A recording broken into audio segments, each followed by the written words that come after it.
Europe 1, il est 8h35, l'heure de la revue de presse. Avec Natacha Polony, bonjour. Bonjour Thomas, bonjour Julie. Bonjour à tous. Ce matin, une de vos journaux, il y a ceux qui manquent, ceux qui grappillent et ceux qui se délestent. Ceux qui manquent, ce sont les bénéficiaires toujours plus nombreux d'un RSA qui ne ramène pas vers l'emploi. Libération RSA, un bien pauvre bilan.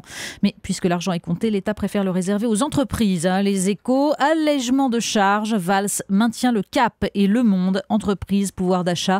Le gouvernement donne des gages tous azimuts. Et puis, il y a ceux qui se délestent. Il y a cet homme qui soudain nous réconcilie avec l'humanité. Le Parisien, Euromillion. Le grand gagnant va donner 50 millions. Alors on l'entendait Natacha avec Eduardo Riancipel qui filait la métaphore footballistique. Décidément, il y a du foot à tous les étages et ça intéresse même le chef de l'État. Oui, et puis il y a surtout beaucoup de ricanements dans l'air de Clairefontaine. Les éditorialistes ironisent ce matin sur la virée présidentielle chez les Bleus. Alors bien sûr, Michel Bassy dans l'Éclair des Pyrénées rappelle qu'il n'est pas le premier, mais visiblement ça ne suffit pas à crédibiliser l'opération de com. Les Bleus, sauveurs du soldat Hollande, il n'y a que lui pour y croire. La parole présidentielle est tellement discréditée, analyse Paul Masson dans l'Humanité, que même ce déplacement normal d'un chef de l'État fait aujourd'hui figure d'artifice. Et puis il y a la une du Figaro. Les socialistes préfèrent Valls à Hollande pour 2017. Valls, l'homme des 5% à la primaire 2011, est considéré comme le meilleur candidat PS en 2017 par 26% des Français et 40% des sympathisants socialistes. Et il fait retrouver à François Hollande son surnom de Monsieur 3%. Mais une seule question se pose. Quel est l'intérêt, vu l'état dramatique du pays, de prophétiser sur les ambitions pour 2017 ? Surtout quand la petite musique dans les éditoriaux ce matin est plutôt l'idée d'un président qui n'irait pas au bout de son mandat. Un fantasme, certes, mais un fantasme symptomatique d'un immense malaise. Mais le plus intéressant ce matin, ce sont les nombreuses analyses sur la victoire du Front National. Il y a la version « on ne change rien et on continue les incantations », comme le texte de Jacques Juillard, qui dénote d'ailleurs avec la ligne habituelle de Marianne, national-populisme, chape brune tombant sur l'Europe. Alors on préférera la tribune de Laurent Bouvet dans Libération. Le mépris, c'est de rejeter les plus inquiets du côté du populisme. Il évoque la perte du sens du peuple par la gauche moderne et le recul du projet républicain. Comme en écho, Le Monde pose la question du multiculturalisme et de l'hégémonie culturelle de l'extrême droite à travers la thématique de l'identité et la récupération par Marine Le Pen des références ouvriéristes. Alors que faire ? Eh bien, tout changer, proclame Marianne en une. Dissoudre le PS et l'UMP, englués dans leurs incohérences internes, replacer l'homme au centre de l'économie. Bref, refonder la politique. Il y a 25 ans, et la République. Il y a 25 ans, un quart de siècle, Natacha, c'était Tiananmen. Oui, et il est des récits qui nous rappellent le prix justement de la République et de la liberté. Le Figaro consacre une page à ces mères chinoises qui commémorent 25 ans après le massacre de leurs enfants, qui commémorent cette date. Le pouvoir, tous les ans, les éloigne de Pékin et les envoie en résidence surveillée.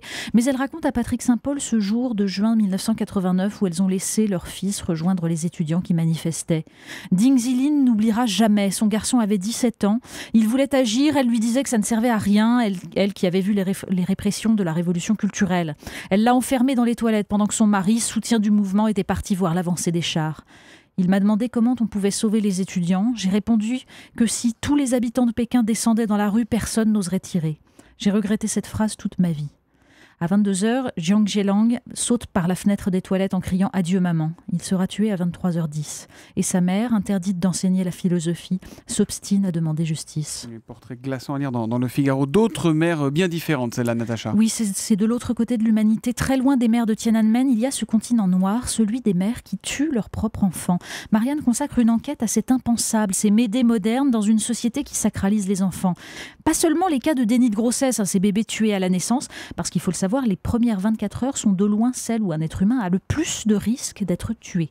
Non, là on parle de ces mères qui tuent des jeunes enfants qu'elles ont soignés et aimés pendant des années. Souvent le même profil, des femmes intelligentes, parfois de milieux aisés, qui ont toute leur vie cherché à se conformer à une image de perfection et qu'un échec de leur vie de couple fait basculer. Alors elles tuent leur enfant pour le garder à jamais. Vous nous parlez caméra de surveillance à présent. Oui, alors ça c'est un article qui commence comme ça, sur rue 89 Week-end. Il est 19h, vous rentrez du travail, on est jeudi, votre fille vous attend dans sa robe de chambre rose. Elle doit avoir 5 ou 6 ans tout au plus. Et suite une description précise de ce qui relève pourtant de la vie privée. Parce qu'en fait le père de famille a installé une caméra pour surveiller l'appartement depuis son smartphone ou l'ordinateur l'ordinateur de son bureau, et qu'un moteur de recherche répertorie les adresses de tous les objets connectés au monde. Donc les journalistes ont pris le contrôle de certains de ces objets avant de contacter les propriétaires pour les prévenir qu'un mot de passe serait le bienvenu. Alors s'émouvoir des écoutes de la NSA, c'est bien, mais ne pas offrir la clé de son intimité sur le net, c'est encore mieux. Et on disait tout à l'heure que Google vient de lancer un questionnaire qui va permettre à ceux qui le souhaitent de faire effacer sur Internet le droit à l'oubli, comme on dit. Voilà. Il paraît que c'est en train de se mettre en place. On ne connaît pas encore très bien les tenants et les aboutissants. Non, bref, on termine avec il y a un problème à Seattle. Mais oui, le magazine M consacre un entrefilet à cette ville qui vit un drame. Le mal ne peut plus draguer à Seattle, ville où pourtant il fait bon vivre. Et la cause, c'est une pénurie de matières premières, figurez-vous. Alors il y a un blogueur qui accuse. Amazon a vu depuis 2010 le nombre de ses salariés à Seattle passer de 5 000 à 25 000. Et 75% d'entre eux sont des hommes. Amazon ne fait pas disparaître donc que les libraires et les lois sociales, et c'est quand même un comble pour une entreprise baptisée justement Amazon. Ouais, évidemment. La revue de presse de Natacha Polony tous les matins à 8h35 sur Europe 1.